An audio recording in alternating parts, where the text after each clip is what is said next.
ल आज अब हामीहरूले ज्योतिष प्रवेशिकाको चौथो पाठ के आज चौथो पाठमा हामीहरूले एकपालि पुनरावृत्ति गरौँ संक्षिप्तमा छिटो है। हामीहरूले अहिलेसम्म के सिक्यौँ भन्दा ज्योतिष भनेको के हो भन्ने कुराहरू हामीहरूले सिक्यौँ एउटा कुरा हैन। र ज्योतिषका कतिवटा भाग हुन्छन्, प्रमुख रूपमा तीनवटा प्रमुख भाग हुन्छन्, सिद्धान्त, संहिता र होरा। सिद्धान्त भनेको ज्योतिषको कुन खण्डलाई, जो गणितीय पक्ष खास गरी पञ्चाङ्ग निर्माणको लागि प्रयोग गरिने जो विधा हो त्यसलाई चाहिँ नि सिद्धान्त भनिन्छ हैन। पञ्चाङ्ग भनेको पात्र हैन, त्यो पञ्चाङ्गका विषयमा हामीले चर्चा गरिसकेका छौँ हैन। सिद्धान्त मुख्यतया ज्योतिषको जो हामीहरूले पञ्चाङ्ग अवलोकन गर्छौँ, तिथिबार, नक्षत्र, योग, करण इत्यादिका बारेमा कति बेरसम्म रहन्छ भन्ने कुराहरू हामीहरूले हेर्न सक्छौँ। त्यो तयारी गर्नका लागि चाहिने सबैभन्दा महत्त्वपूर्ण साधनका रूपमा प्रयोग हुने सिद्धान्त भाग हो। त्यसपछि संहिताको मुख्यतया संहितामा हामीहरूले जस्तै वास्तु भनेर चर्चा गर्ने गर्छौँ। वास्तुका बारेमा कुन ठाउँमा पोखरी बनाउँदा राम्रो हुन्छ, कुन ठाउँमा आवास बनाउँदा राम्रो हुन्छ, कुन ठाउँमा गाईबस्तुहरू पालन गर्नका लागि राम्रो हुन्छ हैन, र कहाँ बोट बिरुवाहरू लगाउँदा राम्रो हुन्छ, कस्ता बोट बिरुवाहरू कुन दिशामा लगाउनु पर्छ भन्ने जस्ता कुराहरू हामीले संहिता खण्डबाट सिक्न सक्छौँ। र होरा, तेस्रो चाहिँ नि होरामा जो व्यक्ति जन्म लिन्छ त्यसलाई जातक भनेर भनिन्छ। जायते इति जातकः, जो जन्म लिन्छ, जो उत्पन्न हुन्छ त्यसलाई जातक भनेर भनिन्छ। त्यो जन्म लिने व्यक्तिको बारेमा, त्यसको जीवनमा हुने सुख दुःखका बारेमा जो खास गरी ज्योतिषको फलित भाग भनेर भनिन्छ, ज्योतिषमा कथन गर्ने जो विधि हो त्यसलाई चाहिँ नि होरा भनेर जानिन्छ। यसरी तीन प्रकारका ज्योतिषका भागहरूका बारेमा हामीहरूले जान्यौँ। त्यसपछि अब हामीहरूलाई खास गरी ज्योतिष सामान्यतया जब हामीहरूले वेदादि हाम्रो पुरानो प्राचीन ग्रन्थ ज्ञानको आधार स्रोत भनेको के हो भन्दा वेद हो। वेदका 6वटा अङ्ग हुन्छन्, तिनै अङ्गमध्ये एउटा ज्योतिष चाहिँ नि नेत्र भनेर जानिन्छ। ती वेदमा सम्पूर्ण वेदहरूका ऋचाहरू मन्त्र सङ्ख्या, टोटल मन्त्र सङ्ख्या 1,00,000 छ। कति छ? 1,00,000 मन्त्र सङ्ख्या छ। चारै वेदका सम्पूर्ण मन्त्रहरू मिलाउँदाखेरि 1,00,000 छ है। भने महाभारत श्लोक छ। महाभारत भन्ने तिमीहरूले सुनेका छौ। महाभारत ग्रन्थमा पनि 1,00,000 श्लोकहरू छन्। तर ज्योतिषका जति पनि मुख्यतया प्राचीन ग्रन्थहरू छन् ती सम्पूर्ण ग्रन्थहरूमा उल्लेखित ज्योतिषका विषयमा चर्चा गरिएका श्लोकहरूको सङ्ख्या 4,00,000 छ। के ज्योतिषका प्राचीन, नयाँ होइन, प्राचीन ज्योतिष शास्त्रीहरूले, ज्योतिषका आचार्यहरूले सङ्कलन गरेका श्लोक सङ्ख्याहरू मात्रै 4,00,000 छ। त्यसो भएखेरि ज्योतिषमा सबैभन्दा धेरै काम भएको छ संस्कृत साहित्यमा। धेरै ऋषि महर्षिहरूले धेरै अध्ययन गरेका छन् र ज्योतिषका प्रवर्तक मात्रै, ज्योतिष जसले निर्माण गर्यो प्रमुख आचार्यहरू मात्र 18 जना छन्। ज्योतिषका प्रमुख प्रवर्तक आचार्यहरू मात्रै 18 जना छन्। ती बाहेक पछि आउने त धेरै छन् हैन।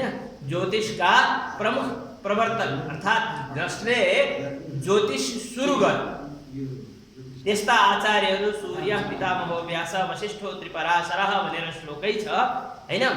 18वटा ज्योतिषका चाहिँ प्रवर्तक मात्र छन् जसले चाहिँ ज्योतिष विधामा प्रचार प्रसार गरे, त्यस्ता प्रारम्भ गरे। त्यस्ता आचार्यहरू 18वटा छन्। त्यसमा सबैभन्दा महत्त्वपूर्ण आचार्य भनेको सूर्य। भगवान सूर्य नै ज्योतिषका पहिला प्रवर्तक। ज्योतिष शास्त्रका सबैभन्दा प्राचीन प्रवर्तक चाहिँ नि को हुन् भन्दा भगवान सूर्य।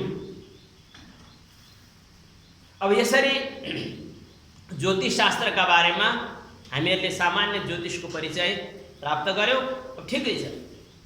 अब अगाडि हामीले जान्नुपर्ने धेरै कुराहरू छन् ज्योतिषका विषयमा जान्नुपर्ने। आकाशमा भएका तारामण्डलहरूको समूहलाई नक्षत्रका रूपमा विभाजन गरेर यस ब्रह्माण्डमा यस आकाश मण्डलमा जो हामीहरूले देख्छौँ यो अन्तरिक्ष मण्डल हो। यस अन्तरिक्ष मण्डलमा ती ताराहरूको समूहलाई नक्षत्रका रूपमा विभाजन गरेर त्यहाँबाट ती नक्षत्रहरूको समूहलाई राशि भनेको समूह हुन्छ। विभिन्न नक्षत्रहरूको समूहलाई एकत्रित गरेर उनीहरूको मिल्दोजुल्दो प्रभावलाई मिलाएर 12वटा राशिमा 27 नक्षत्रहरूलाई विभाजन गरिएको छ। एउटा नक्षत्र 4 चरणको हुन्छ। 27 नक्षत्रमा प्रत्येकका 4 चरण गर्दाखेरि कति हुन्छ? 108 हुन्छ। 12वटा राशिमा त्यसलाई विभाजन गर्दाखेरि 108 लाई 12 राशिमा विभाजन गर्दाखेरि के हुन्छ भन्दा एउटा राशिमा 12 नवा 108 9 चरण हुन्छ। एउटा राशिमा कतिवटा चरण हुन्छन्? 9वटा चरण हुन्छ हैन। एउटा नक्षत्रमा कतिवटा चरण हुन्छन्? 4वटा चरण हुन्छन्। एउटा नक्षत्रमा कति चरण हुन्छन्? 4वटा चरण हुन्छन्। र एउटा राशिमा कतिवटा नक्षत्रका चरण हुन्छन्? 9वटा चरण हुन्छन्। 2.25 नक्षत्र बराबर एउटा राशि हुन्छ। के 2.25 नक्षत्र बराबर एउटा राशि हुन्छ हैन। त्यस्ता 12वटा राशि हुन्छन्। मेष, वृष, मिथुन, कर्क, सिंह, कन्या, तुला, वृश्चिक, धनु, मकर, कुम्भ र मीन हैन। ती राशिहरूका बारेमा पनि हामीहरूले पहिला पढिसक्यौँ। हिजोको कक्षामा हामीहरूले 12 राशिका बारेमा पनि जानकारी प्राप्त गर्यौँ हैन। अब 27 नक्षत्रका बारेमा पनि 27वटा नक्षत्र कुन कुन हुन् भन्ने कुराहरू पनि हामीहरूले हिजो सिकिसक्यौँ। अहिले मैले रिभिजन मात्र गर्दैछु। हामीहरूले जो पढिसक्यौँ त्यस विषयलाई एकपालि फेरि पुनरावृत्ति गर्दैछु हैन। पञ्चाङ्गका बारेमा जान्यौँ हामीहरूले। पञ्चाङ्ग 2 थरीका हुन्छन्, दैनिक र वार्षिक हैन। दैनिक पञ्चाङ्गमा के पर्छन् गरे? तिथि, वार, नक्षत्र, योग र करण। यिनी चाहिँ 5वटा चाहिँ दैनिक पञ्चाङ्ग। अनि वार्षिक पञ्चाङ्गमा के पर्दा रहेछन्? संवत्सर, अयन, ऋतु, मास र पक्ष। अब दैनिक पञ्चाङ्गका तिथि कतिवटा हुन्छन्? नाम 16वटा हुन्छन्। तिथि एउटा पक्षमा 15 मात्रै हुन्छ। प्रतिपदा, द्वितीया, तृतीया, चतुर्थी, पञ्चमी, षष्ठी, सप्तमी, अष्टमी, नवमी, दशमी, एकादशी, द्वादशी, त्रयोदशी, चतुर्दशी। शुक्ल पक्षको अन्तिम तिथि पूर्णिमा र कृष्ण पक्षको अन्तिम तिथि अमावस्या। यसरी नाम कतिवटा भए? 16वटा भए हैन। तर तिथि त एउटा पक्षमा 15 हुने भयो। तिथि भन्दाखेरि 15 नै बुझिन्छ हैन। तिथिको संख्याका लागि तिथि भनेको 15 भनेर बुझिन्छ। तर तिथिका नामहरू त 16वटा हुन्छन् हैन। अब तिनका फेरि पर्यायवाची नामहरूले त अझै धेरै पनि हुन सक्छन्। तर वास्तवमा चाहिँ नि तिथि भनेर हामीहरूले नाम 16वटा र तिथि शब्दको अर्थ 15 भनेर बुझ्नु पर्यो हैन। तिथिपछि बार हामीहरूले सङ्कल्पमा कसरी प्रयोग गर्ने भन्ने कुराहरू पनि म तिमीहरूलाई सम्झाइसकेको छु। प्रतिपदालाई प्रतिपदायाम, द्वितीयालाई द्वितीयायाम, तृतीयालाई तृतीयायाम, चतुर्थीलाई चतुर्थ्याम इत्यादि हैन। त्यसपछि बार, तिथि, वार हैन। दोस्रो नम्बरमा वार 7वटा हुन्छन्। आइतबार, सोमबार, मङ्गलबार, बुधबार, बिहीबार, शुक्रबार, शनिबार हैन। बारपछि तिथि, बार, नक्षत्र चाहिँ नि अभिजित सहित 28 हुन्छन्। मुख्यतया नक्षत्र 27 नै हुन्छ हैन। अश्विनी, भरणी, कृतिका, रोहिणी, मृगशिरा, आर्द्रा, पुनर्वसु, पुष्य, आश्लेषा, मघा, पूर्वा फाल्गुनी, उत्तरा फाल्गुनी, हस्त, चित्रा, स्वाति, विशाखा, अनुराधा, ज्येष्ठा, मूल, पूर्वाषाढ़ा, उत्तराषाढ़ा, अभिजित, श्रवण, धनिष्ठा, शतभिषा, पूर्वा भाद्रपद, उत्तरा भाद्रपद, रेवती। यसरी चाहिँ नि अभिजित सहित 27 नक्षत्रका बारेमा पनि हामीहरूले जानकारी प्राप्त गर्यौँ। अब त्यही नक्षत्रकै कुरा गर्दाखेरि हामीहरूले पञ्चकको पनि विषयमा चर्चा गरेका थियौँ। धनिष्ठा नक्षत्रदेखि आरम्भ गरेर 5वटा नक्षत्रलाई चाहिँ पञ्चक भनेर भनिन्छ हैन। नक्षत्र चाहिँ नि प्रत्येक दिन नक्षत्र वास्तवमा नक्षत्र के हो भन्छ भन्दा चन्द्रमाले 12 राशि भोग गर्न लगाउने जो समय हो तिनै नक्षत्र हो हैन। आज एउटा नक्षत्र हुन्छ, भोलि अर्को नक्षत्र हुन्छ, पर्सि अर्को नक्षत्र हुन्छ। जस्तै तिथि, प्रतिपदा, द्वितीया, तृतीया एक दिन एउटा तिथि हुन्छ, अर्को दिन अर्को तिथि हुन्छ, त्यस्तै तेस्रो तिथि हुन्छ। त्यस्तै चाहिँ नि नक्षत्र पनि चन्द्रमाको आधारमा हरेक ग्रहका अलग अलग नक्षत्रहरूको भोगकाल हुन्छ। त्यसका विषयमा हामी अगाडि चर्चा गर्छौँ। अहिलेलाई चाहिँ नि सामान्यतया एउटा नक्षत्र एक दिनमा मतलब एक दिन भोग गर्छ भनेर सामान्य बुझ्नु पर्यो हैन। एउटा नक्षत्रको भोगकाल चन्द्रमामा, चन्द्रमालाई भोग गर्ने एउटा नक्षत्रलाई लाग्ने समय भनेको एक दिन हैन। यसरी 27 दिनसम्म क्रमैले 27 वटा नक्षत्रहरू फेरिन्छ। पञ्चाङ्गको बारेमा अब आउँदा कि भइसक्यो? पञ्चाङ्गका बारेमा मैले यी पढाइसकेको छु सर। पञ्चक पञ्चकका बारेमा मैले भनिसकेको थिएँ, त्यसैले अहिले फेरि रिपिट गर्दैछु सर। त्यो के रे एकपल्ट मलाई फेरि पञ्चकमा चाहिँ नि धनिष्ठा 27 वटा नक्षत्र हुन्छन्। यहाँ धनिष्ठा भन्ने नक्षत्र आउँछ। धनिष्ठाको उत्तरार्ध भनेको आधा भाग बितिसकेको उत्तरार्धदेखि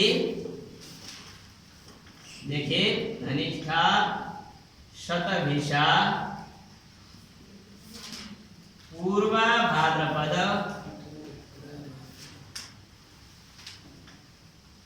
उत्तरा भाद्रपद,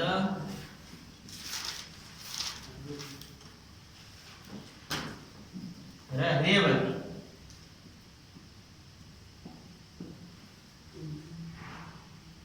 यी नक्षत्र पञ्चक भनेर चिनिन्छ।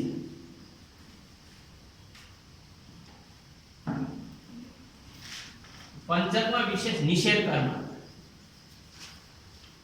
पञ्चकमा निषेधकारी, निषेध भनेको नगर्नु, निषेधकारी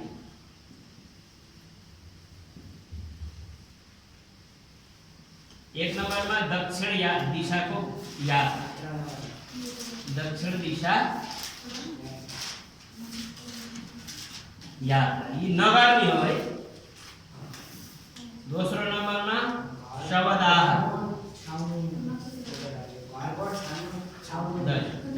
तेस्रो नम्बरमा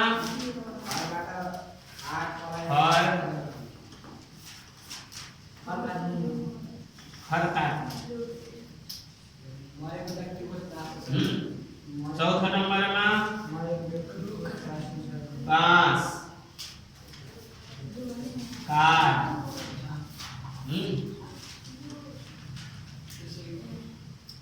खार इत्यादि, बाँस काठ इत्यादि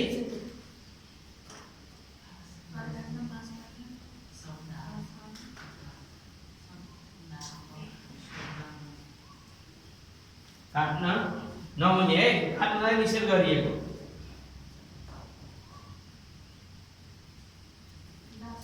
सैया, सैया भनेको चाहिँ नि पलङ इत्यादि के, खाट पलङ।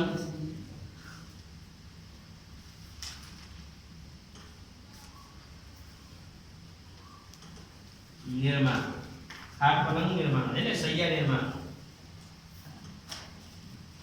यो गर्न भयो। त्यसपछि घर छाउने, घर छाउन भएन, ढलाई गर्न भएन। ढलाई भनेको थाहा छ नि, यिनी काम गर्न भएन, बाँस काठ इत्यादि पनि काट्नु भएन। यहाँ देख्नुमा अब देखिसकेको छ। शवदाह भनेको चाहिँ नि मृत व्यक्तिको अन्तिम संस्कार, दाह संस्कार। शवदाह भनेको नै त्यही हो हैन।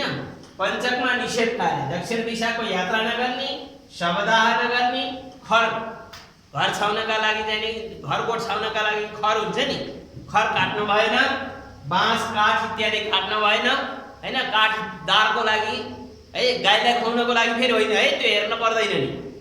फेरि गाई वस्तुलाई खुवाउनका लागि हामीहरूले घाँसै काट्न नहुने होइन के, खास गरी के गर्नको लागि भन्दा यो घर इत्यादि निर्माण गर्नका लागि चाहिने दारपातका रूपमा बाँस काट्नु भएन, काठ काट्नु भएन। गुरु मैले बिचमा एउटा प्रश्न सोध्न सक्छु? एकदम। अब यो शवदाहको कुरा आयो, गाउँघरमा पञ्चक परिहा अब 5 दिनसम्म अथवा 1 दिनसम्म 2 दिनसम्म राख्ने त हुँदैन होला। हजुर, अब यसको के छ? यो शवदाहमा चाहिँ 5वटा पुष बनाउने जस्तो त के? 5वटा पुषका उत्तलदाह भनेर भन्छन् सर हैन। पञ्चकमा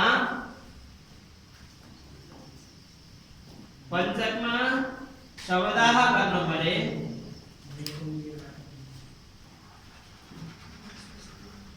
गर्नु परेमा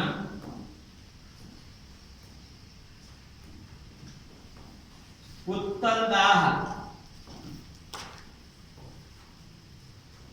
गरेर मात्र शब्दाह हुने। गुरु अब यो पुत्तल भनेको पुतला है, पुत्तल भनेको पुतला। पुतला कतिवटा भन्दाखेरि 5वटा पुतला पहिला जलाउने, त्यसपछि मात्र त्यो मृत जो व्यक्ति छ त्यसको शवदाह संस्कार गर्ने। गुरु यो बुझ्यो, यो पञ्चकको चाहिँ थोरै व्याख्या गरिदिनु। पञ्चक भनेको मैले यहाँ लेखेँ, मैले फेरि अझ बताउँछु होइन। यसको व्याख्या भएपछि बुझिन्छ। अब जस्तै 27वटा नक्षत्र हुन्छ जम्मा जम्मी चन्द्रमाका अनुसार। जस्तै गते भने चाहिँ हैन, 1 गते 2 गते 3 गते 4 गते भने चाहिँ चन्द्रमाले भोग गर्ने जो गति हो त्यो चाहिँ नक्षत्रका रूपमा हुन्छ हैन। 27वटा पुरा नक्षत्र हुन्छ। अश्विनीदेखि सुरु गरेर 27वटा नक्षत्रहरूलाई चाहिँ हामीहरूले प्रत्येक दिनका लागि पात्रमा लेखेको हुन्छ, पञ्चाङ्गमा लेखेको हुन्छ आज कुन नक्षत्र हो हैन। त्यो नक्षत्र आरम्भ हुने समयदेखि लिएर त्यो नक्षत्रान्त भनेर नक्षत्रको समाप्ति काल दिएको हुन्छ। नक्षत्र सुरु हुने समय दिएको हुँदैन, त्यो अघिल्लो दिनदेखि जहाँ नक्षत्र समाप्त हुन्छ त्यसपछि अर्को नक्षत्र आरम्भ भएको बुझ्नु पर्यो। किन भन्दा त्यहाँ पञ्चाङ्गमा पात्रमा जो नक्षत्र लेखेको हुन्छ त्यसको अगाडि समय दिएको हुन्छ, त्यो समय नक्षत्र समाप्त हुने समय, सुरु हुने समय होइन।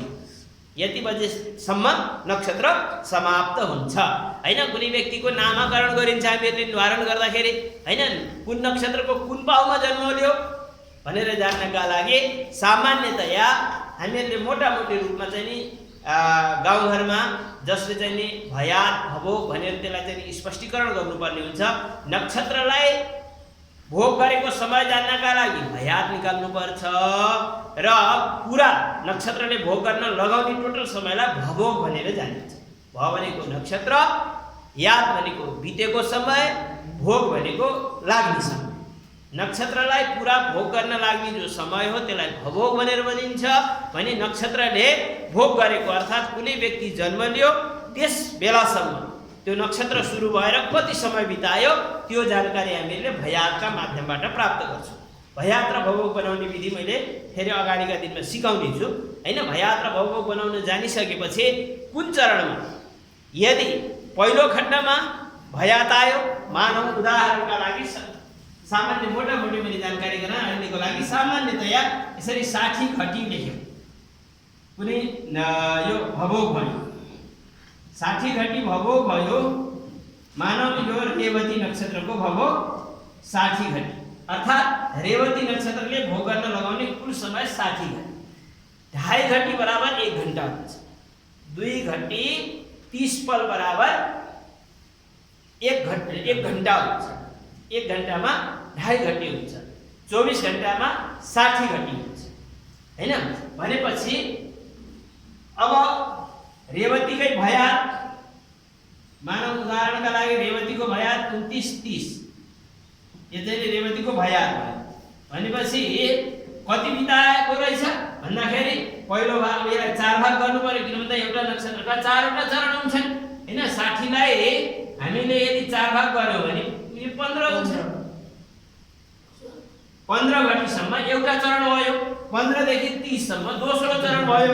भनेपछि रेवतीको 29-30 को मतलब रेवती को यति भयात भएको रहेछ 29 घटी 30 पल भनेपछि दोस्रो चरण दियो।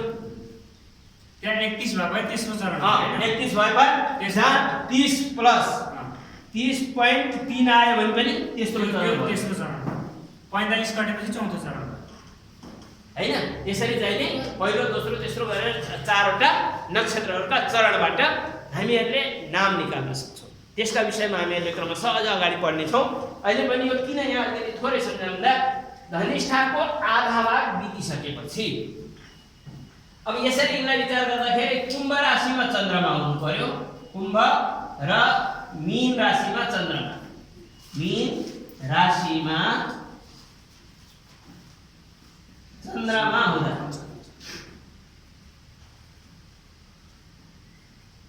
पञ्चक हुन्छ। पञ्चकमा चाहिँ चन्द्रमा कुन कुन राशिमा हुन्छ? कुम्भ र मीन राशिमा चन्द्रमा हुन्छ। कुम्भ राशिमा धनिष्ठाको उत्तरार्ध माने धनिष्ठाको तेस्रो चरण, चौथो चरण, त्यसपछि शतभिषा 4 चरण र पूर्व भाद्रपदको 3 चरण मिलाएर 9 चरणको चाहिँ कुम्भ राशि हुन्छ। त्यसपछि पूर्व भाद्रपदको अन्तिम चरण, उत्तरा भाद्रपदका 4 चरण र रेवतीका 4 चरण, यसरी 9 चरणको मीन राशि हुन्छ हैन। जब चन्द्रमा कुम्भ र मीन राशिमा हुन्छ तब पञ्चक हुन्छ हैन। पञ्चकमा मुख्यतया हामीहरूले विचार गर्ने, अब लगभग गाउँघरमा अझै पनि केही जनाहरूले सोध्नुहुन्छ, गाउँघरमा विचार अझै पनि हुन्छ, बाँस काट्नु पर्यो गोठको लागि, घरमा केही काम गर्नको लागि, कुनै दारपातको रूपमा प्रयोग गर्नका लागि बाँस काट्नु पर्यो भने गाउँघरका पण्डितजीसित गाउँघरमा सोधिन्छ। सहर बजारतिर त अब कहाँ गएर काट्नु, बजारमा जे पायो त्यही लिएर आउने हो हैन। किन भन्दा सहर बजारमा त काट्ने ठाउँ हुँदैन, तर गाउँघरमा त काट्ने ठाउँ हुन्छ। आफ्नो आफ्नो बारीमा, खेतमा या चौरमा, खरबारीमा कुनै न कुनै ठाउँमा चाहिँ नि आफ्ना बाँसहरू लगाएका हुन्छन्, दारपात आफै काट्न ठाउँ हुन्छ हैन।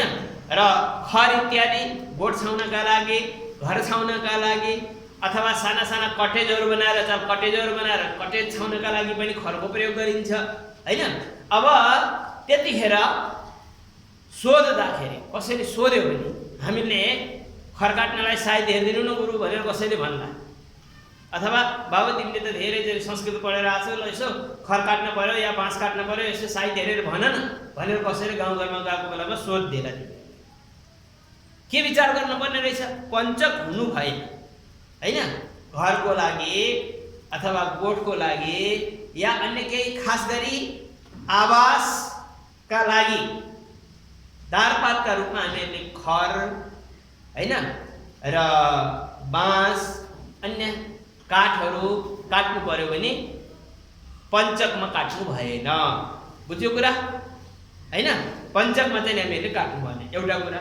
एउटा यात्रा चाहिँ गर्दाखेरि दक्षिण दिशातिर जानु भयो। पञ्चकमा कता जानुहुन्न अरे, दक्षिण दिशाको यात्रा गर्नु हुँदैन। पञ्चकमा दक्षिण दिशाको यात्रा गर्नु हुँदैन हैन। त्यसपछि अरू के काम गर्नु हुँदैन भन्दा घरमा चाहिँ नि छाउनु हुँदैन हैन। अब कस्तो भन्दा कतिपय के भन्छ धुरी मार्नुहुन्न, अरू गर्नुहुन्छ पनि भन्छन् गाउँतिर है, तर वास्तवमा छाउनु नै हुँदैन। धुरी मार्ने भन्ने थाहा छ? कोलाई थाहा छ धुरी मार्ने भने? धुरी मार्ने भनेर भन्छन् गाउँमा। धुरी मार्ने यसरी चाहिँ नि मासतिरको चाहिँ नि माथिको छानामा माथि टुप्पो यस्तो मिलेको हुन्छ नि, यहाँ माथिको भागलाई चाहिँ नि छाउने हैन। यस्तो चुचुरो गरेको हुन्छ, त्यो माथिल्लो भाग जस्तै हामीले घर बनाएर देखेको हुन्छ नि, यस्तो घर हुन्छ नि। मानव अब यस्तो भयो घर, यस्तो छ नि घर, यो भाग हो नि, यसलाई धुरी भन्छ। यो हाम्रो गुरुको माथि टाइल हालेको हैन, यो धुरी मार्न हुन्न भन्छन् पञ्चकमा के, तर वास्तवमा पञ्चकमा छाउनु नै हुने। ठिक छ। अब त्यो त गाउँघरमा भयो, जहाँ चाहिँ खरले अथवा टिनले घर छाएको भएमा पो धुरी मार्ने र धुरी छाउने कुरो भयो भने अब सहर बजारकै गाउँघरमा पनि अब पक्की घरहरू बन्न थाले अब हैन। आरसीसीका चाहिँ ढलाइ गरेका घरहरू बन्न थाले। त्यतिखेर चाहिँ ढलाइ गर्छ नि। आज अब हामीहरूले घर बनाउँदाखेरि अब घरमा चाहिँ ढलाइ छ है भनेर चाहिँ हामीहरूले चाहिँ नि खुब हल्ला पनि गरेका हुन्छौँ, सुनेका पनि हुन्छौँ। जुन दिन ढलाइ हुन्छ त्यस दिन पार्टी हुन्छ, रमाइलो हुन्छ इत्यादि इत्यादि हैन। अब त्यो ढलाइ पनि हामीले पञ्चायतमा गर्नुभयो के, पञ्चायतमा त्यस्ता ढलाइहरू पनि गर्नु भएन। बुझ्यो कुरा हैन। चलिरहेको काम गर्न भयो, भर्याङ बनाउनु भयो, सबै चिज गर्नु भयो, तर माथिको चाहिँ नि छानाका रूपमा जो ढलाइ गरिन्छ, छत बनाइन्छ, छाउनी काम गर्नु भएन भनेपछि दक्षिण दिशा हैन। खर काट्ने विषयमा, बाँस काटका विषयमा शैल्या, खाट पलङहरू। अब यहाँ बसेर मैले यहाँ खाट बनाउँछु भने तपाईँको लघु मसँग त संसाधन छैन हैन। अब यस्तो स्थितिमा सहर बजारमा बस्यौँ भने अब गाउँघरमा पो काठ काटेर लिएर आएर सिकर मिला लगाएर त्यहाँ चाहिँ पलङ बनाउने, खाट बनाउने गरिन्थ्यो, तर अब यहाँ त त्यो त हुँदैन। अब हामीहरूले के गर्छौँ, बजारमा गएर रेडिमेड लिएर आउँछौँ हैन। त्यो दुकानदारले जहिले बनाएर जसरी बनाएर जे गरेर राखेको भए पनि हामीहरूले किनेर लिएर आउँदाखेरि पञ्चायतमा चाहिँ नि सुत्ने ठाउँमा पलङ खाट चारपाई हैन इत्यादि लिएर आउनु भएन पञ्चायत। बुझ्यो कुरा हैन। त्यसपछि शवदाहका विषयमा पनि भनिसक्यो। शवदाह भनेको व्यक्ति मरेको व्यक्तिलाई चाहिँ दाह संस्कार गर्नु। हजुर पञ्चायतमा यो गर्दाखेरि अर्को लासको पुत्ता बनाउनुपर्छ र पञ्चायत परेको खर काट्नु भन्नु यति दुईटा कुरा मात्रै मैले सुनेको थिएँ। सामान्य କଥା भयो नि त। अब यिनी कुराहरू चाहिँ भयो हैन। खर काट्ने कुरा बाँस काट इत्यादि पनि काट्नु भएन, सैया खाट निर्माण गर्नु भएन, दक्षिणतिर जानु भएन। यिनी कुराहरू पञ्चायतमा निषेध गरिएका छन् हैन। पञ्चायतका विषयमा पनि हामीहरूले चर्चा गरिसकेका थियौँ। त्यसलाई अहिले हामीहरूले पुनरावृत्ति गर्यौँ। हाम्रो अझै पाक हो हैन। अझै राम्रोसँग हामीहरूले निश्चय पनि बुझ्यौँ। अब तिथि बार नक्षत्र योग योग योग 27वटा हुन्छन्। 27वटा विष्कुम्भ प्रीति आयुष्मान सौभाग्य शोभन अतिगण्ड इत्यादि तिमीहरूलाई मैले लेखाइसकेको छु हैन। 27वटामा कुन कुन नक्षत्र चाहिँ कुन कुन योग अशुभ हुन् भन्ने कुराहरू पनि छुट्याइसकेको छ। त्यसपछि करण दुई थरीका हुन्छन्। के करण कति थरीका हुन्छन्? दुई थरीका हुन्छन्, चर र स्थिर। चर करण भनेका कुन? जो बारम्बार फेरिन्छ हैन। स्थिर करण भनेका कुन? जो फेरिँदैन, निश्चित हुन्छ।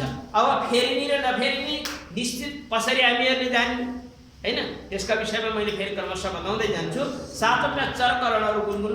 भव बाल कौलव तैतिल कर र बढित। त्यसपछि विष्टि भनेर 7औं करण। विष्टिकरणलाई भद्रा पनि भनेर भनिन्छ।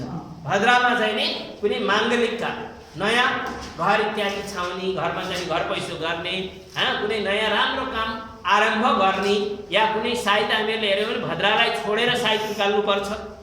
शुभ कर्म गर्नका लागि, नयाँ काम गर्नका लागि सुरुवात गर्ने जो समय हो त्यसलाई हामीले साइत अथवा मुहुर्त भन्छौँ हैन। त्यो साइत अथवा मुहुर्तमा चाहिँ नि भद्रा हुनु भएन हैन। त्यो कसरी जान्ने ती कुराहरू अब हामीहरूले क्रमले जान्नेछौँ। त्यसपछि 4वटा चाहिँ स्थिरकरण हुन्छन्। 4वटा स्थिरकरण नाग शकुनी नाग चतुष्पद किंस्तुग्न भनेर 4वटा हैन। कृष्ण पक्षको उत्तरार्ध तिथिको अर्धभाग, तिथिको आधा भागलाई करण भनेर भनिन्छ। अर्थात् एउटा तिथिमा 2वटा करण हुन्छ। योग एउटै हुन्छ, एउटा तिथिमा लगभग एउटै हुन्छ, तर करण चाहिँ नि एउटा तिथिमा 2वटा करण हुन्छ। तिथिको अर्धभागलाई करण भनेर भनिन्छ हैन। ती करण 7वटा चर हुन्छन् र 4वटा स्थिर हुन्छन्। स्थिर भनेको परिवर्तन नहुने हैन, त्यो निश्चित हो। र अरूमा चाहिँ परिवर्तन हुने हुन्छन्। अपरिवर्तन कुन कुन हुन्छन् र अपरिवर्तन कुन कुन हुन् भन्ने कुराहरू परिवर्तन भव बाल कौलव तैतिल गर वाणिज्य विष्टि भने ती 7वटा करण र अपरिवर्तन हुने जो चाहिँ फेरिँदैनन् तिनी हुन् शकुनी नाग चतुष्पद किंस्तुग्न। 4वटा करण है। अब यी करणका बारेमा जान्यौँ। त्यसपछि हामीहरूले वार्षिक पञ्चाङ्गका विषयमा पनि चर्चा गरिसकेका छौँ। वार्षिक पञ्चाङ्गमा संवत्सर पहिलो हुन्छ। पुरा 1 वर्ष लगभग 12 देखि 13 महिनासम्म एउटा संवत्सर हुन्छ। चैत्र शुक्ल प्रतिपदा, हरेक वर्षको चैत्र शुक्ल प्रतिपदाका दिन जो संवत्सर हुन्छ त्यही संवत्सर पूरा वर्ष पर्यन्त चाहिँ नि औदैहिक संवत्सर मानेर संकल्प इत्यादिमा प्रयोग गर्ने गरिन्छ हैन। अब अहिले यो वर्ष चाहिँ नि विभिन्न पञ्चाङ्गहरूमा आनन्द नामक संवत्सर दिएको छ अनि कतिपय पञ्चाङ्गहरूमा चाहिँ राक्षस नामक संवत्सर दिएको छ। त्यो गणित जसले चाहिँ गणित गरेर पञ्चाङ्ग निर्माण गर्ने जो त्यस विधाका दक्ष व्यक्तिहरू छन्, जानकार व्यक्तिहरू छन्, उनीहरूले गणित गर्दा गर्दै कहीँ न कहीँ के कुरामा तालमेल नमिलेका कारणले यसपालि चाहिँ अलिकति मतभिन्नता देखिएको छ। कतिपय पञ्चाङ्गकारहरूले यो वर्ष चाहिँ आनन्द नामक संवत्सर मानेका छन् भने कतिपयले राक्षस नामक संवत्सर मानेका छन् है। त हामीहरूले हाम्रो नेपालमा प्रचलित जति पनि पञ्चाङ्गहरू छन् ती पञ्चाङ्गहरूमा राक्षस नामक संवत्सर दिएका कारणले हामीले राक्षस नामक संवत्सरको उच्चारण गर्छौँ र भारतीय पञ्चाङ्गकारहरू कतिपय पञ्चाङ्गकारहरूले राक्षस नामक संवत्सर दिएका छन् भने कतिपयले चाहिँ आनन्द नै दिएका छन् है। त्यो के भयो भन्छ भन्दाखेरि चैत्र शुक्ल प्रतिपदा, जुन दिन चैत्र शुक्ल प्रतिपदा परेको थियो माने चैते दशैं जुन जतिखेर पर्छ नि त्यो सुरुवात पहिलो दिन चाहिँ नि चैत्रमा हुने नवदुर्गा पूजा हुन्छ। चैत्र महिनामा पनि नौवटा भगवती दुर्गा देवीको पूजा हुन्छ। त्यतिखेर पनि 9 दिनसम्म, जस्तै दशैंको 9 दिनको चाहिँ हामीले घटस्थापना पूर्वक देवीको पूजा गर्छौँ, त्यस्तै चैत महिनामा पनि घटस्थापना पूर्वक 9 दिनसम्म दुर्गा माताको पूजा गरिन्छ। जुन दिन घटस्थापना गरिन्छ त्यो पहिलो दिन चैत्र नवरात्र भनेर भनिन्छ। चैत्र महिनाको शुक्ल पक्षको प्रतिपदाका दिन यदि संवत्सर आगमन भइसकेको रहेछ गणितीय दृष्टिकोणले भने त्यो संवत्सर पूरा वर्ष पर्यन्त हुन्छ। कुनै पञ्चाङ्गकारले के गरे भन्दाखेरि आनन्द नामक संवत्सर सकिएकै छैन, सप्तमी अष्टमीसम्म अझै पनि बाँकी छ भन्ने मत लिएर उनीहरूले त्यो संवत्सरलाई चाहिँ आनन्द नामक संवत्सर सुरु गराए भने केही पञ्चाङ्गकारहरूले गणितका दृष्टिले विचार गर्दाखेरि होइन, आनन्द नामक संवत्सर समाप्त भइसक्यो, अब त राक्षस लाग्यो भनेर राक्षस नामक संवत्सरलाई चाहिँ नि आरम्भ गर्यो। यसरी यो वर्ष चाहिँ नि कुनै पञ्चाङ्गकारहरूले आनन्द नामक संवत्सर भन्छन् भने कुनैले राक्षस नामक संवत्सर भनेका छन्। अब हामीहरूले कुन मान्ने, यहाँ मतभिन्नता हुन्छ होइन। हामीहरूले कुन संवत्सर मान्ने भन्दाखेरि हामीहरूसँग उपलब्ध जति पनि मुख्य पञ्चाङ्ग छन्,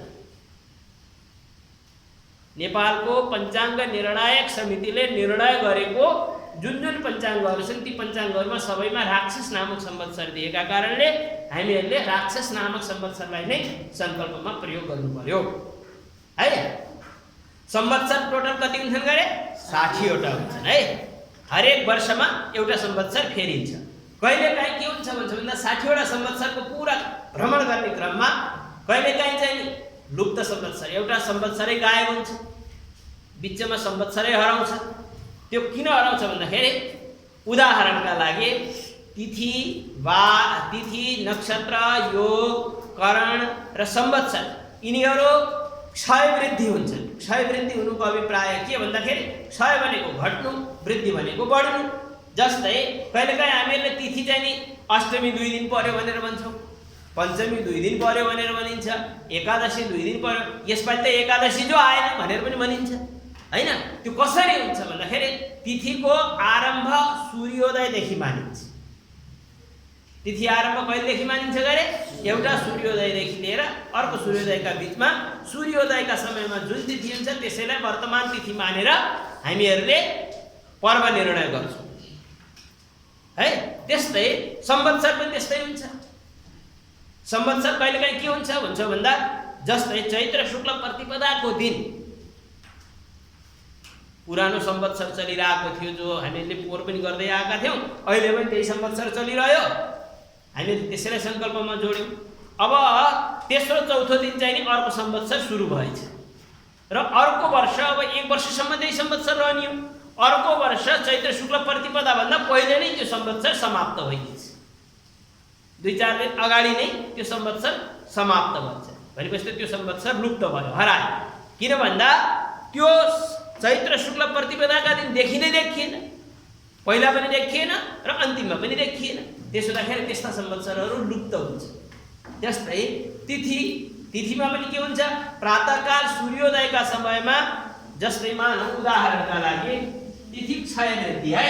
अहिलेको मैले चर्चा के गर्न थालेँ, अब हामीहरूको चाहिँ पञ्चाङ्गकै विषयमा चर्चा गरिँदैछ। पञ्चाङ्गमा तिथि बार नक्षत्र योग करण इत्यादि हुन्छन्। त तिथिहरू घट्नु बढ्नुको कारण हैन, कसरी घटे भने भन्ने कुरालाई हामीले बुझ्नका लागि यो तिथि क्षय वृद्धि भनेर कसरी हुन्छ भनेर जान्ने है त। तिथि क्षय वृद्धि, क्षय भनेको घट्नु है, वृद्धि भनेको बढ्नु। थाहा छ नि यसको अर्थ के लेख्नुपर्छ? क्षय भनेको घट्नु, वृद्धि भनेको बढ्नु है। तिथि बढ्यो तिथि घट्यो भन्छ नि। जस्तै मानव यहाँ 1 अङ्क लेख्यो भने प्रतिपदा भनेर बुझिन्छ है। 1 अङ्कले प्रतिपदा, तिथिको अगाडि 1 अङ्क लेख्यो भने प्रतिपदा। तिथिको क्रममा, तिथिको प्रसङ्गमा 1 लेखेको रहेछ भने 1 भने प्रतिपदा। ठिक छ। अब यहाँ बार लेख्यो, माथि यहाँ चाहिँ तिथि भनेर लेख्छ हैन, त्यसपछि यहाँ बार लेख्यो, त्यसपछि यहाँ घटी, यहाँ पल भनेर लेख्छ है। बार मानौँ भने शनिबार लेखेँ, यहाँ तलतिर शनि लेखेँ, घटी पल लेखेछ यहाँ 5 घटी 13 पल यसरी चाहिँ नि त्यो पात्रमा लेखेको रहेछ भने 5:13 पलसम्म प्रतिपदा तिथि थियो। त्यसपछि कुन तिथि सुरु भयो? द्वितीया सुरु भयो। 5:13 पलपछि द्वितीया सुरु भयो। यो कति कहिलेदेखि भन्दा सूर्योदयदेखि। यहाँ लेखेको जो समय हो त्यो सूर्योदयदेखि सुरु हुन्छ है। सूर्योदयदेखि आरम्भ हुन्छ। आरम्भ भएर 5:13 पलसम्म मात्र। कहिलेदेखि? सूर्योदयदेखि लिएर 5:13 पलसम्म प्रतिपदा तिथि थियो। त्यसपछि 5:13 पलपछि द्वितीया तिथि आरम्भ भइसक्यो। अब 5:13 पलको मतलब लगभग 2 घण्टा 6 मिनेट हुन्छ। 2 घण्टा 5 मिनेट है। सूर्योदयदेखि 2 घण्टा 5 मिनेट हुन्छ है। मिनटसम्म। सूर्योदयदेखि 2 घण्टा 5 मिनटसम्म। मानव सूर्योदय 5:43 मा सूर्योदय भएछ। सूर्योदय भएछ है। भनेपछि कति बजेसम्म? 2 घण्टा 5 मिनेट। 2 घण्टा 5 मिनेटसम्म चाहिँ नि प्रतिपदा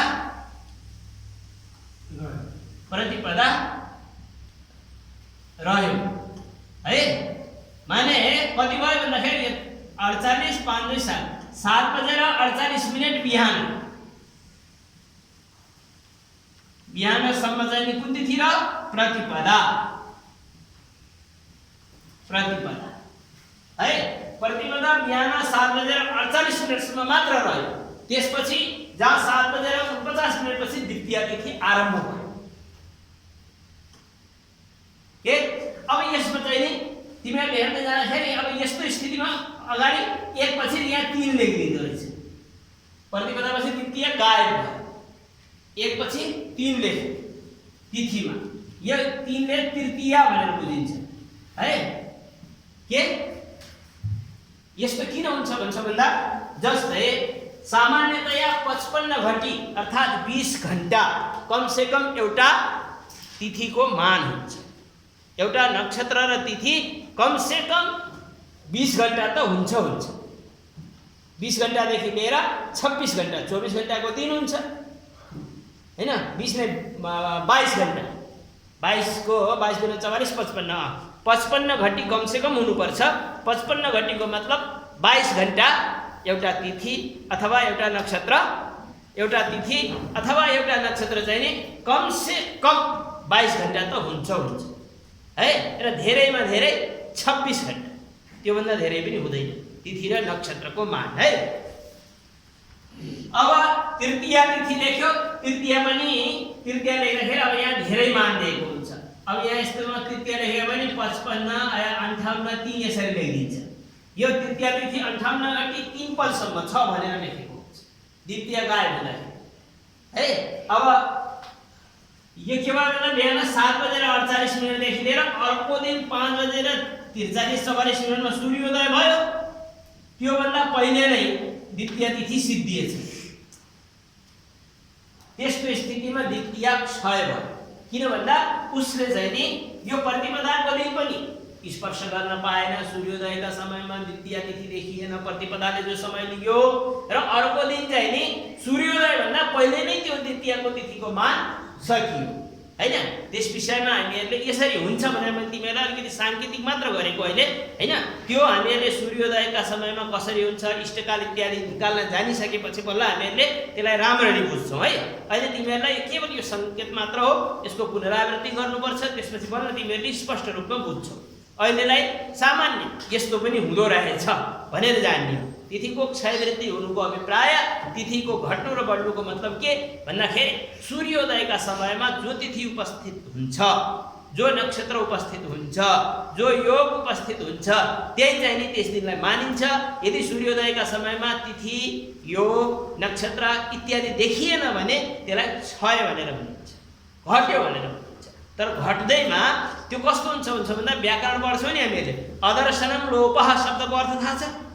कुनै वस्तु छ हाम्रो आँखाले देखेन हैन। प्रसक्तस्य दर्शनम लोप संज्ञा स्यात् भनेर भनिन्छ हैन।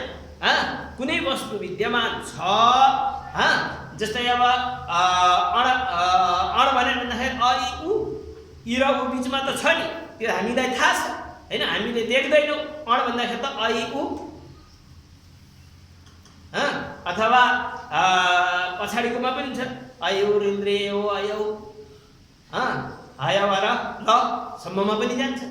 अणभन्दा दुईटै प्रत्याहार बुझिन्छ हैन। कुनै वस्तु विद्यमान छ हुँदाहुँदै पनि हामीले देखेनौँ भने यदि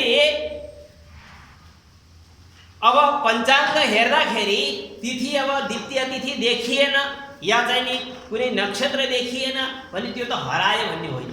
त्यो चाहिँ नि त्यस सूर्योदय कालमा नहुनुको कारणले, सूर्योदयको समयमा औदयिक कालमा नभएका कारणले त्यसलाई चाहिँ हामीले के भन्छौँ भन्दाखेरि त्यो तिथि क्षय भयो, त्यो तिथि घट्यो अथवा त्यो नक्षत्र क्षय भयो घट्यो।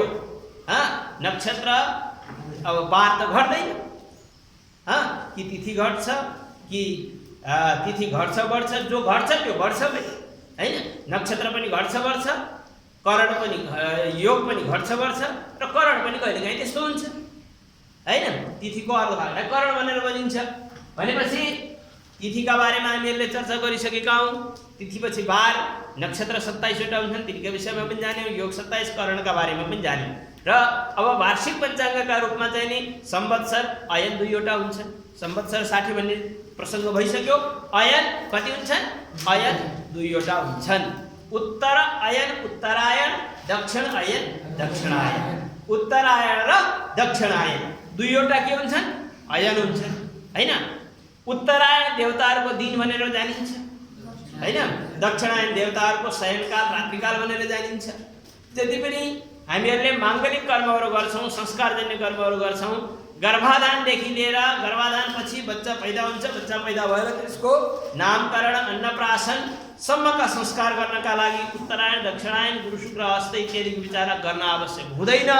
त्यसपछि कर्णवेद संस्कार, कान्छेन्नी हैन, चूडाकर्म भनेको मुण्डन गर्ने, पहिलोचोटि कपाल काट्ने, व्रतबन्ध वेदारम्भ हैन, वेदव्रत चतुष्टय, केशान्त गो समावर्तन, विवाह, चतुर्थी कर्म इत्यादि संस्कार अन्त्येष्टिभन्दा पहिला जति पनि संस्कारहरू हुन्छन् त्यसमा चाहिँ गुरु शुक्र हस्तको विचार गर्नुपर्ने हुन्छ र यी सबै संस्कारहरू उत्तरायणमा गरिन्छ। कहिलेकाहीँ मङ्सिरमा मार्गशीर्ष महिनामा पनि खास गरी विवाह संस्कारलाई चाहिँ नि छुट दिएको छ। दक्षिणायनमा मार्गशीर्ष महिना, किन भन्दा भगवान् विष्णु नै विवाहका प्रमुख देवता भनेर मानिनुहुन्छ र भगवान् विष्णुले गीतामा पनि भन्नुहुन्छ मासानां मार्गशीर्षोस्मि, म चाहिँ नि मार्गशीर्ष महिनाको अधिपति हुँ भनेर भन्नका कारणले पनि हामीहरूले मार्गशीर्ष महिनालाई चाहिँ नि वैवाहिक कार्यका लागि शुभ हुन्छ भन्ने हाम्रो शास्त्रीय मान्यता है। र अन्य चाहिँ नि जति पनि हाम्रा जति संस्कारहरू छन्, शुभ कर्महरू छन्, देव प्रतिष्ठा सम्बन्धित कुनै विशेष देवी देवताहरूका लागि पनि नियम केही भिन्नता पनि हुन्छ।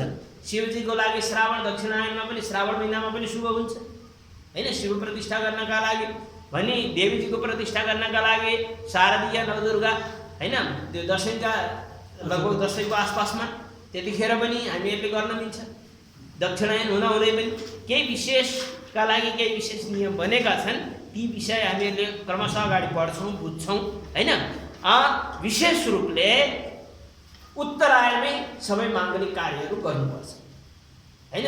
घर पैसो गर्ने, वास्तु शान्ति इत्यादि, विवाह व्रतबन्ध इत्यादि जे जति गरिन्छ।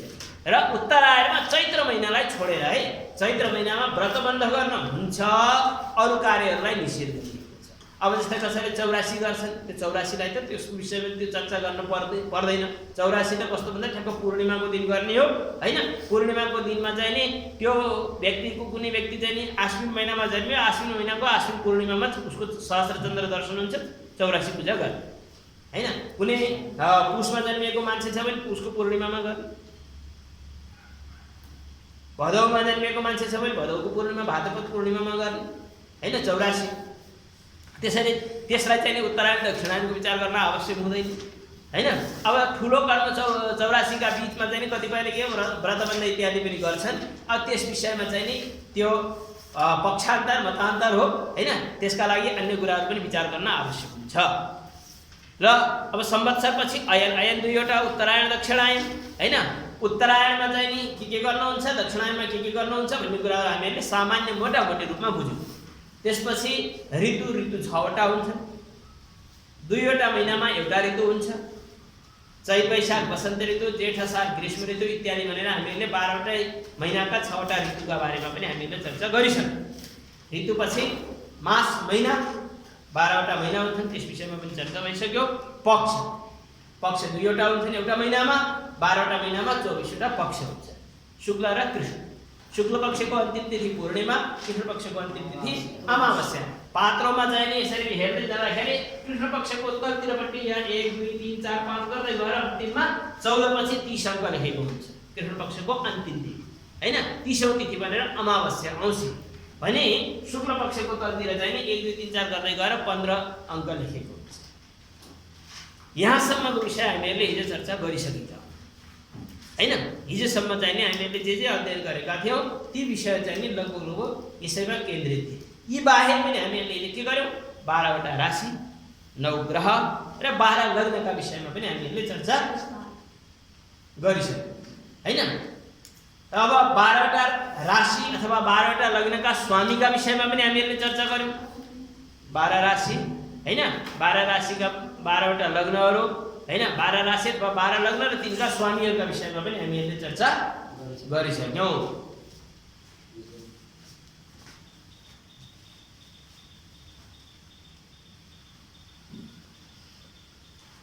र आज चाहिँ हामीहरूले पञ्चकका बारेमा अलिकति विशेष चर्चा गऱ्यौँ हैन।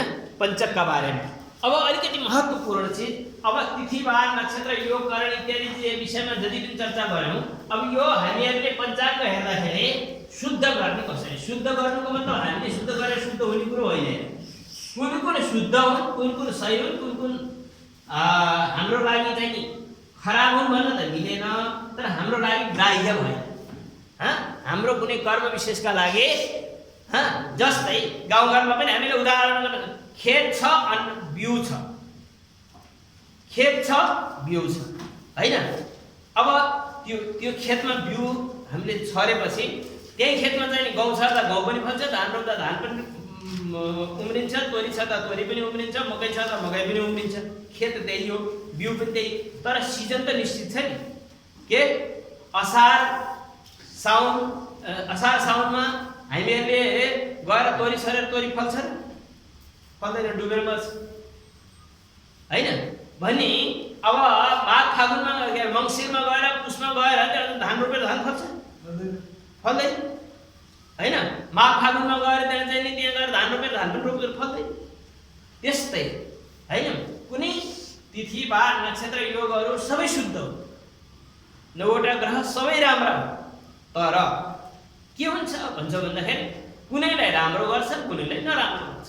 जस्तै सिजनमा कुनै सिजनमा चाहिँ नि अब आँप फल्ने बेलामा आँप फल्छ, अहिले त फल्दैन नि। लिची फल्ने बेलामा त्यसको सिजन हुन्छ र बल्ल लिची फल्छ। जतिखेर आखिर हेर कस्तो छ प्रकृतिको देन हामीमाथि।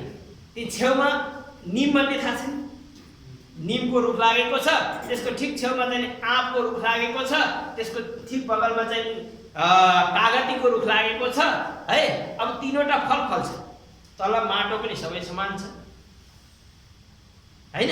माटो चाहिँ नि सबै समान छ, आकाशबाट पानी पर्दाखेरि पानी पनि 3वटामा बराबर परेको छ नि।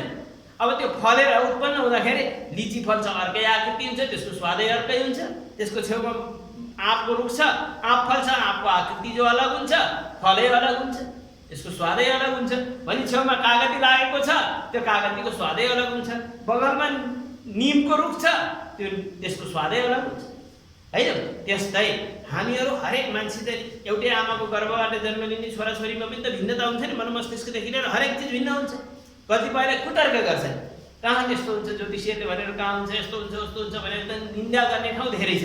तर तिनी मान्छेलाई जसले निन्दा गर्छ त्यसलाई हामीले पनि जवाब दिन सक्छौँ नि। एउटै माटो, एउटै धरती हो नि हैन। साथमा पानी पर्छ, त्यो छुट्याएर चाहिँ आँपको लागि अलग पानी पर्ने, लिचीको लागि अलग पानी पर्ने त हुँदैन, हुन्छ र? कागतीको लागि अलग पानी पर्ने त हुँदैन। त्यही जमिनभित्रबाट, त्यही आकाशबाट परेको पानीले त्यो कागतीमा अमिलो रसायन दिन्छ, अमिलो पदार्थ उत्पन्न गरेको हुन्छ। लिचीमा गुलियो पदार्थ रस भरेको हुन्छ हैन। आँपमा चाहिँ गुलियो र अमिलो मिक्स भएर भरेको हुन्छ भने निममा चाहिँ तितो भएर भरिएको हुन्छ। त्यस्तै यिनी हामीले जो नक्षत्र इत्यादिका विषयमा चर्चा गर्छौँ, तिथि बार नक्षत्र योग इत्यादिमा जो मुहुर्तहरू बताइन्छ, कुनै व्यक्तिका लागि कुनै कार्य विशेषका लागि कुनै मुहुर्त राम्रा हुन्छन् भने कुनै व्यक्ति विशेषका लागि त्यसले सोचेका कार्यका लागि तिनी दिनहरू नराम्रा पनि हुन सक्छ। त्यसको लागि हामीले पञ्चाङ्ग शुद्ध गर्न सिक्नु पर्यो। शुद्धको अभिप्राय अरू सबै अशुद्ध छन् भन्ने होइन। मैले यति बेरसम्म जति कुराहरू भने नि त्यो चाहिँ नि अशुद्ध छन् भन्ने होइन। यो बाटोमा जे रोप्यो होइन त्यसले त्यस्तै तरिकाको फल दिन्छ। त्यस्तै हामीहरूले कुनै कार्य कर्म कहिलेखेर कुन कर्म कतिखेर गर्ने भन्ने निश्चित गरेर मात्र हामीहरूले त्यसको फल प्राप्त गर्न सक्छौँ। तसर्थ पञ्चाङ्ग अवलोकन गर्दाखेरि कुन कार्य विशेषका लागि पञ्चाङ्ग शुद्ध छ र कुन कार्य विशेषका लागि ग्राह्य छैन, अग्राह्य छ, लिन त्यति उपयुक्त देखिँदैन, त्यस विषयमा चर्चा गर्नका लागि सबभन्दा पहिला तिथि बार नक्षत्र योग करण पहिचान गर्नुपर्ने थियो। हामीहरूले त्यसलाई पहिचान गरिसक्यौँ, जानिसक्यौँ। अब कुन कामका लागि कुन तिथि ग्रहण गर्ने, कुन कामका लागि नगर्ने, कुन कामका लागि कुन नक्षत्र ग्रहण गर्ने, कुन नगर्ने भन्ने कुराहरू अब हामीहरूले सिक्ने हो। त्यसमा सबैभन्दा पहिला मैले केही नक्षत्रहरू तिथिका बारेमा मैले सुरुमा फेरि तिथिको रिपिट गरेँ। तिथिका संज्ञा चाहिँ तिथिका नाम है, संज्ञा भनेको नाम हुन्छ होइन, संज्ञा भनेको तिथि संज्ञा है, तिथि संज्ञा। एकमा चाहिँ नि नन्दा, दुईमा भद्रा, तीनमा जया, चारमा रिक्ता र पाँचमा पूर्ण। यिनी पाँचवटा तिथिहरूका क्रमैले नाम संज्ञा भयो। अब नन्दामा प्रतिपदा, मैले फेरि एकपल्ट आजलाई मैले यो तिथिहरूको नाम फेरि लेखेँ है।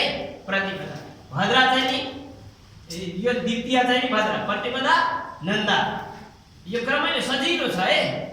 द्वितीय चाहिँ नि भद्रा, जया तिथि कुन तृतीया, तृतीया जया, रिक्तामा चाहिँ नि चतुर्थी, यहाँ चाहिँ नि पञ्चमी। पञ्चमी के हो? पूर्ण तिथि हो हैन। नन्दा भद्रा जया रिक्ता र पूर्ण।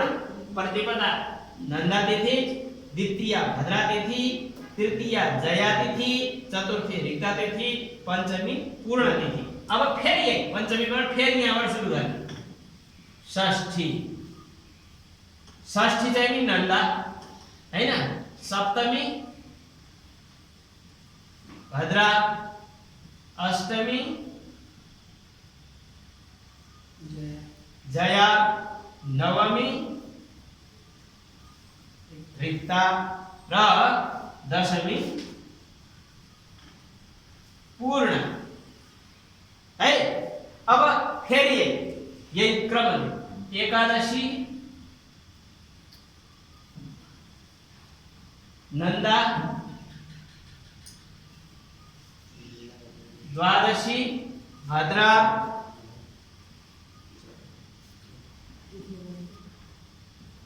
त्रयोदशी जया,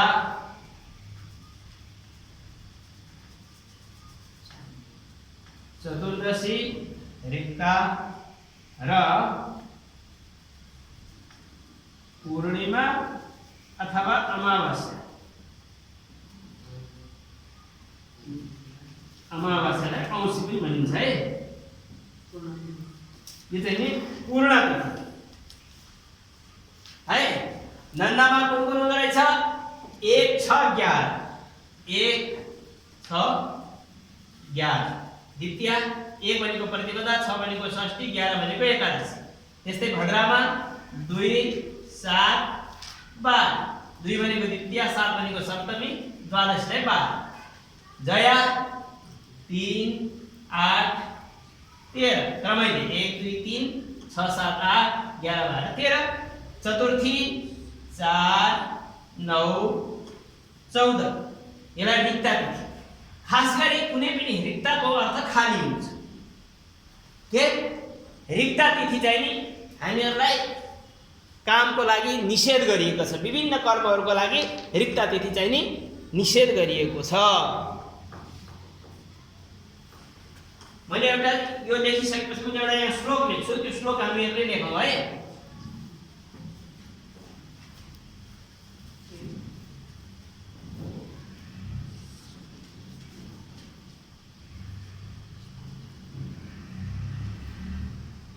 अमावस्याष्टमी रिक्ता, यो अनुष्ठुप छन्दको मैले यो 4 लाइनमा लेखेँ, 2 लाइनमा लेखेँ है, यहाँ अलिकति यो मेटिन्छ, त्यही भएर अमावस्याष्टमी रिक्ता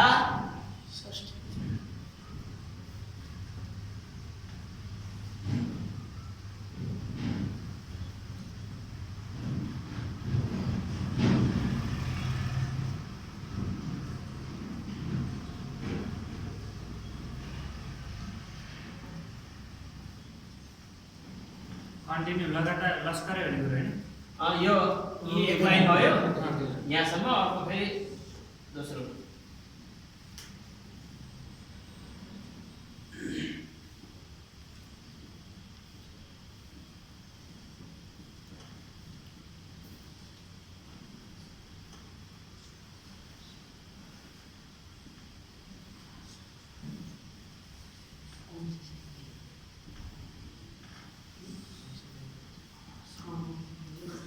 अमावस्याष्टमी रिक्ता षष्ठी च द्वादशी तथा अशुभास्तिथयः प्रोक्ता अपरास्तिथयः शुभाः।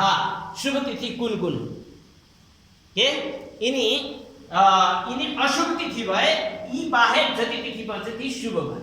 अशुभ छुट्याइयो।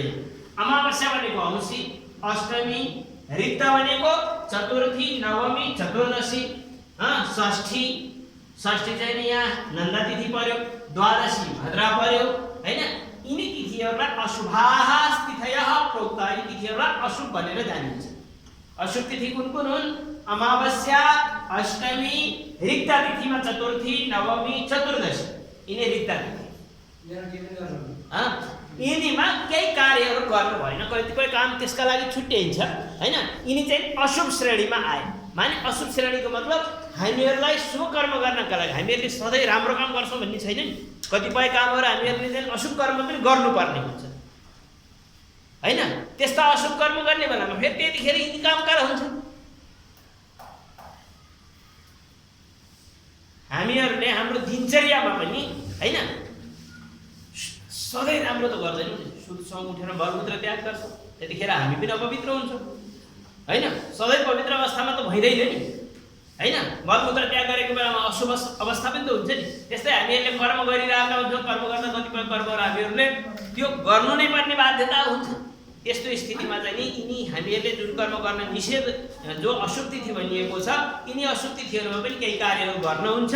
ती के कर्म गर्नुहुन्छन् भन्ने कुराहरू हामीहरूले क्रमशः पढ्दै जाँदा बुझ्छौँ। अहिले हामीले यति मात्र जानौँ, यिनी चाहिँ नि अशुभ तिथि हुन्। हामीहरूले गर्ने माङ्गलिक कर्मका लागि निषेधित, जहाँ मङ्गल उत्सव मनाइन्छ, कसैको संस्कार गरिन्छ, त्यस्तो लागि यिनी अशुभ हैन। सबै कर्मका लागि अशुभ हुँदैन। बुझ्यो नि? अमावस्याष्टमी रिक्ता षष्ठी च द्वादशी तथा अशुभास्तिथयः प्रोक्ता अपरास्तिथयः शुभाः हैन। अथाभन्दा अगाडिका चाहिँ अशुद्ध भए। अब यो बाहेक अब यो अशुभ तिथि मैले यो मेटाएँ है, सबैले लेखिसक्यो कि होइन?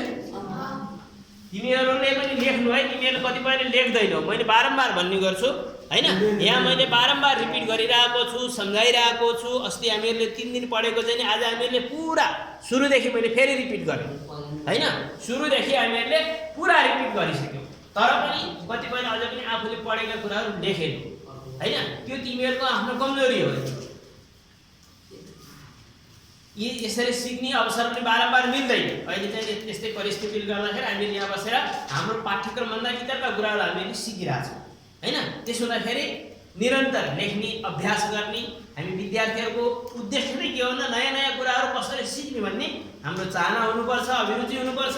यदि अभिरुचि छैन भने विद्यार्थी नाम कलङ्क यो हामी सिक्न आइरहेको हैन। अब मैले अझ एउटा आजलाई अब एउटा सानो प्रसङ्ग भन्छु, त्यसपछि आजको कक्षा यही सम्पन्न हुन्छ।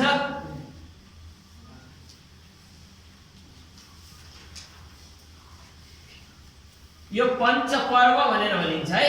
पञ्चपर्व पनि हामीहरूको लागि कतिपय कार्यका लागि चाहिँ नि निषेध हो हैन। पञ्चपर्व चतुर्दश्यष्टमी कृष्ण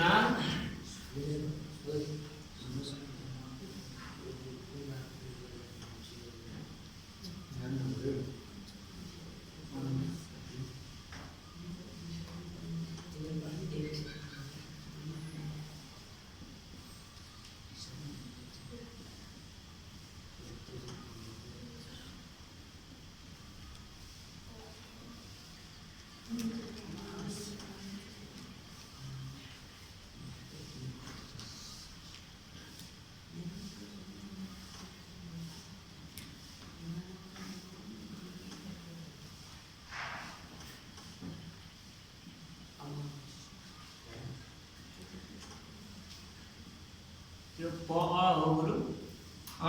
पुण्यानि पञ्चपर्वाणि संक्रान्तिर्दिनपस्य च।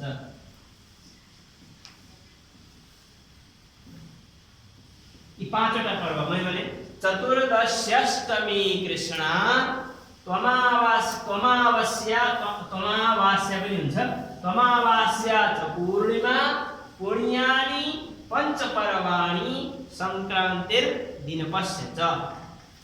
यो पञ्चपर्वमा चाहिँ कुन कुन भन्दा पञ्चपर्व चतुर्दशी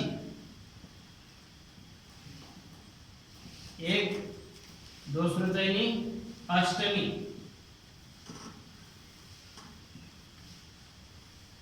खास गरी अष्टमी चाहिँ कृष्ण पक्षको है।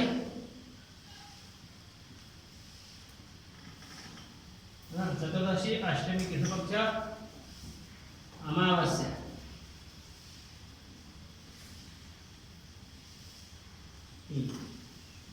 चारमा पूर्णिमा र पाँचौं चाहिँ नि संक्रान्ति, सूर्य संक्रान्ति। संक्रान्ति भनेपछि हामीले बुझिन्छ हैन, संक्रान्ति पनि भनेर भनिन्छ। संक्रान्ति शब्द हो, त्यसलाई चाहिँ हामीले संक्रान्ति पनि भनेर भनिन्छ है। संक्रान्ति यी पाँचवटा चाहिँ पर्व हो। यिनी पञ्चपर्वमा पनि हामीले कुनै विशेष नयाँ काम सुरु गर्न हुँदैन। चतुर्दशी, अष्टमी, अमावास्या, पूर्णिमा र संक्रान्ति यिनी पाँचवटालाई पञ्चपर्व भनेर भनिन्छ। अशुभ तिथिहरूमा एकपल्ट मैले अशुभ तिथिहरूको यहाँ नाम पनि लेखिदिन्छु। ती बाहेक अरू तिथिहरू शुभ हुन् है। अशुभ तिथि एक नम्बरमा अमावस्या जो लेखिएको छ, यो पञ्चपर्वमा पनि पर्यो र अशुभमा पनि पर्यो। अमावस्या, अष्टमी पञ्चपर्वमा पनि पर्यो र अष्टमी यहाँ पनि पर्यो। रिक्ता भनेको रिक्ता तिथिलाई चाहिँ मैले यहाँ लेख्ने है 4, 9, 14। 4 भनेको चतुर्थी, 9 भनेको नवमी, 14 भनेको चतुर्दशी रिक्ता। र षष्ठी तिथि हैन, रिक्ता, षष्ठी, द्वादशी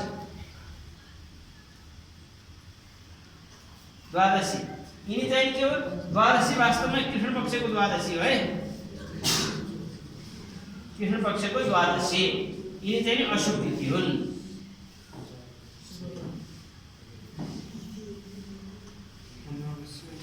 यो अशुभ भनेर हामीले अलिकति यो ध्यान राख्नु है। यहाँ अशुभ तिथि हुन् हैन, शाब्दिक अर्थ भयो।